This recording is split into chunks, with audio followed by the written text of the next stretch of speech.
Public interest में कल हमने आपको मुसाफिरों की मुसीबत दिखाई थी। कड़ाके की सर्दी के बीच हवाई सफर लोगों के लिए सबसे बड़ा सिरदर्द बन चुका है और तकलीफ इस बात की भी है कि ये परेशानी अगले 2-3 दिन और रहने वाली है।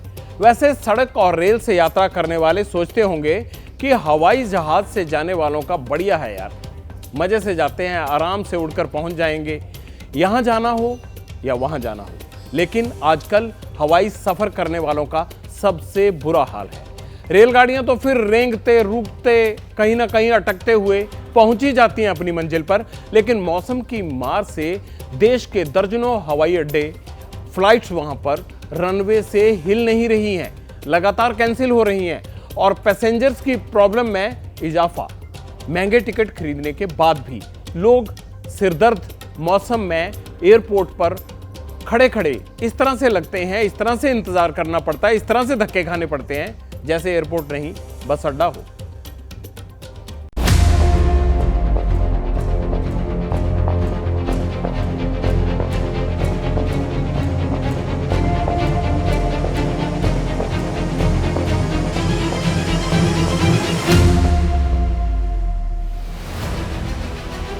चंडीगढ़ की ज्योति को न्यूयॉर्क जाना था।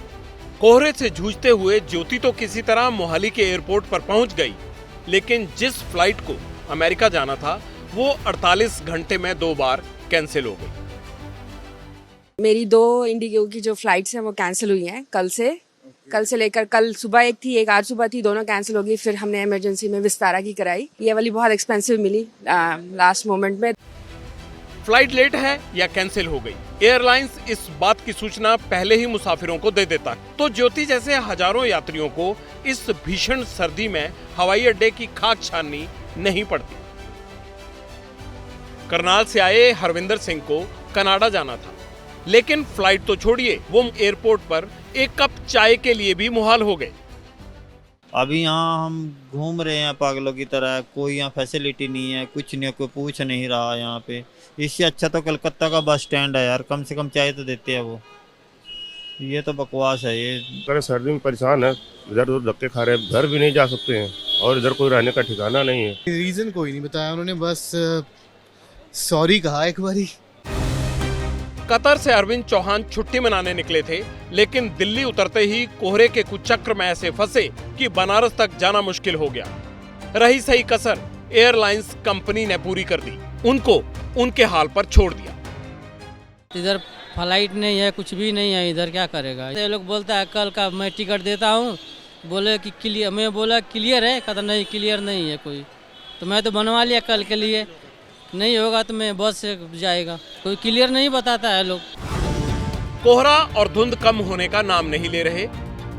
देश भर में करीब 15 हवाई अड्डों पर उड़ानें प्रभावित हो रही है। 6 हवाई अड्डों पर जीरो विजिबिलिटी है। सबसे बुरा हाल दिल्ली के इंदिरा गांधी इंटरनेशनल एयरपोर्ट का है। 17 फ्लाइट्स कैंसिल करनी पड़ी। 30 फ्लाइट्स को उड़ान भरने में घंटों देरी हुई।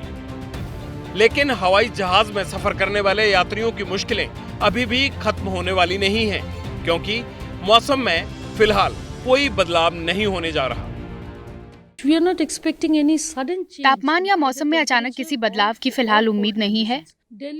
अभी दिल्ली और उत्तर भारत में न्यूनतम तापमान में ज्यादा बदलाव नहीं होने जा रहा है।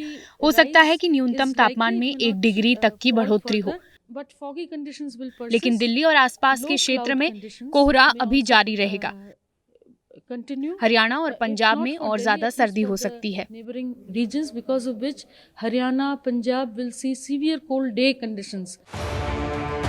मौसम पर किसी का जोर नहीं चलता। कोहरा घना हो, सामने कुछ दिखाई न दे, तो जाहिर सी बात है फ्लाइट की लैंडिंग और टेक ऑफ दोनों में मुश्किल होती है।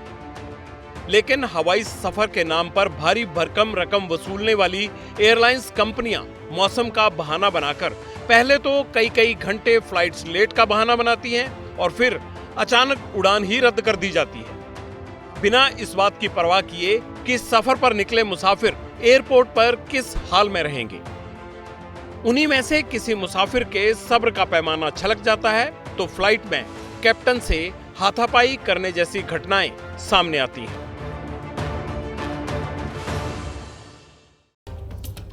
एयरलाइन ऑपरेटर्स ने मुसाफिरों को कैसे मुफलिसी में छोड़ रखा है, इसकी एक तस्वीर कल भी हमने आपको दिखाई थी। मुंबई में मुसाफिर बे एरिया में बैठे हुए और खुले आसमान के नीचे जमीन पर बैठे खाना खा रहे थे। वो तस्वीर देखने के बाद सिविल एविएशन यानी नागरिक उड्डयन मंत्रालय ने इसकी सुध ली। ज्योतिरादित्य सिंधिया ने देर रात बैठक बुलाई, अधिकारियों को जमकर फटकार लगाई। सिविल एविएशन सिक्योरिटी की तरफ से एक नोटिस जारी हुआ, मुसाफिरों को फ्लाइट के पास खुला छोड़ देने के लिए इंडिगो एयरलाइंस को और मुंबई एयरपोर्ट मैनेजमेंट को 24 घंटे के अंदर जवाब देने को कहा गया है। अगर फ्लाइट लेट थी तो पैसेंजर्स के ठहरने का इंतजाम क्यों नहीं किया गया? जवाब देने की डेडलाइन आज की है, लेकिन अब तक ना तो इंडिगो का कोई जवाब आया है और ना ही मुंबई एयरपोर्ट ने कोई सफाई दी है।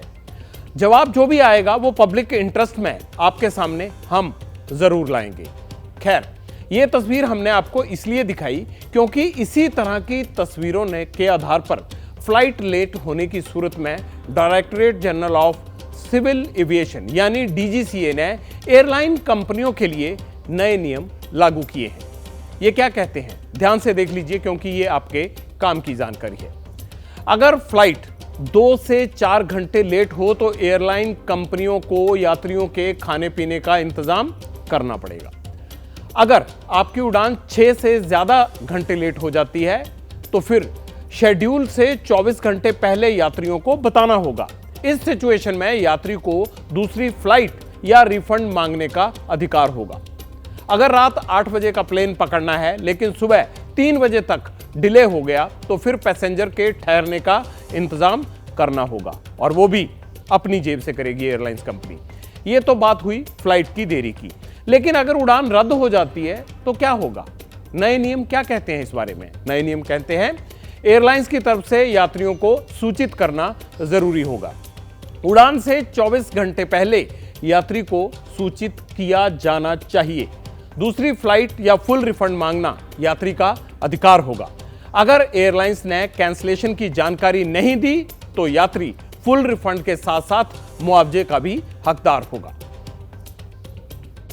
SOP is a very welcome move forward, but I don't think it is enough. I think as a मंत्री जी भी अगर 2-4 घंटे में उन्होंने जो एक्शन लिया वो बहुत अच्छा है, बट ये हर साल की कहानी है।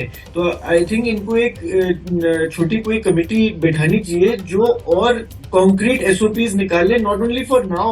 This is only for to solve maybe these 2-3 days problem, but this is year-on-year problem. To solve that, they need an expert committee who can come up with concrete further plans of how to reduce frustration of the passengers. मैदानी इलाके कोहरे की मार झेल रहे हैं और पहाड़ सूखे की। कश्मीर में अब तक बर्फबारी हो जाती थी, लोग जाते थे, मजे लेते थे, लेकिन इस बार नौबत सूखे की है। आपको सुनकर लग रहा होगा अजीब बात बता रहे हैं। घाटी में कई बड़ी नदियों का जल स्तर तेजी से घटने लगा है। कई नदियां सूखकर नाले जैसी दिखने लगी हैं। पीने के पानी का संकट भी घाटी पर मंडराने लगा है। खासकर गांदरबल, कुलगाम और लद्दाख के कई इलाकों में सूखा पड़ने के आसार नजर आने लगे हैं। साइंटिस्ट इसे ग्लोबल वार्मिंग से जोड़कर देख रहे हैं। झेलम नदी कश्मीर की लाइफलाइन मानी जाती है। 115 सालों में पहली बार झेलम नदी का जलस्तर रिकॉर्ड तौर पर घटा है, बहुत कमी आई है उसमें। झेलम का पानी न्यूनतम स्तर से 1 मीटर नीचे चला गया है। इससे आने वाले दिनों में घाटी में पानी की किल्लत हो सकती है। कुलगाम से बहने वाला विशाब नाला सूखने की कगार पर आ गया है। फसल के लिए भी किसानों के चेहरे पर चिंता की लकीरें साफ देखी जा रही। ये पूरे कश्मीर घाटी की तरफ पानी बढ़ाता है और अगर देखा जाए यही कम हो रहा है तो आगे जाके मुझे लगता है वाटर क्राइसिस हो जाएंगी। जब बर्फ़ नहीं पड़ेगा पेड़ भी सूख जाएंगे, इंसान भी बीमार हो रहे हैं। जो काम हम मार्च अप्रैल में कर रहे थे वो काम आज करना पड़ता है। बर्फ़ ना गिरने की वजह से पानी बहुत कम हो गया है। अगर ऐसा ही रहा तो आने वाले दिनों में फसल की पैदावार नहीं होगी। हमारा अभी इरिगेशन सीज़न स्टार्ट नहीं हुआ है तो इसलिए हमारे ऊपर उसका डायरेक्ट इम्पैक्ट नहीं आ रहा है। बट अगर सेम सिचुएशन कंटिन्यू करती है तो आने वाले दिनों में हमें इसके ऊपर एग्रीकल्चर वालों के साथ मिल बैठ के एक विचार करना पड़ेगा। अगर ये ड्राई स्पेल कंटिन्यू करता है तो नेचुरली आगे जाके हमें और दिक्कत भी हो जाए। पीने के पानी में कोई ज़्यादा परेशानी नहीं है हमें। हाँ, सप्लाई आवर्स हमारे ज़रूर कम हो गए हैं और उससे लोगों को और मुश्किलात आ रही हैं।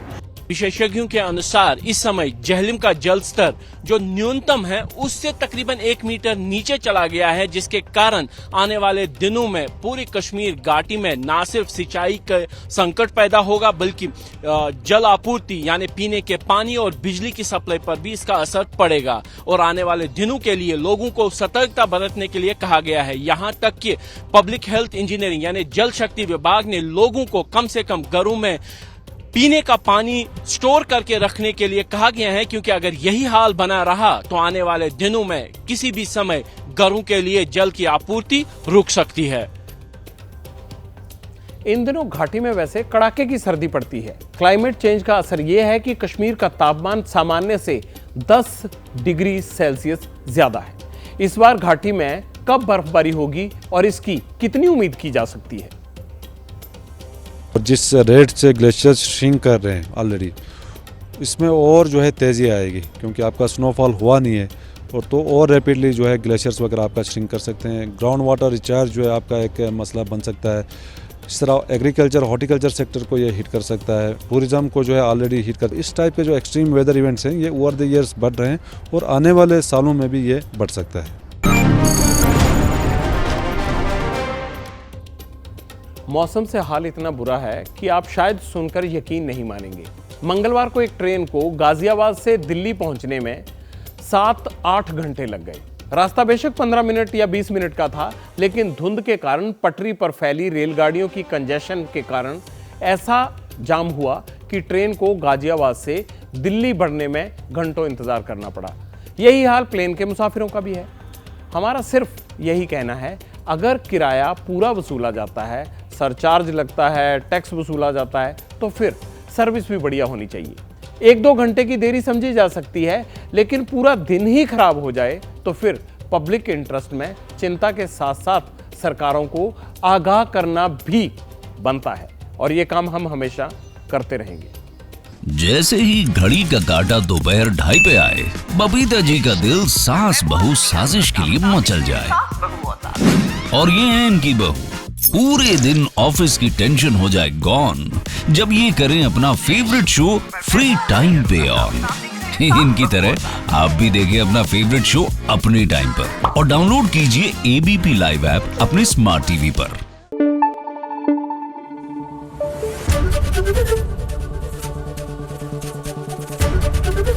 एबीपी न्यूज आपको रखे आगे।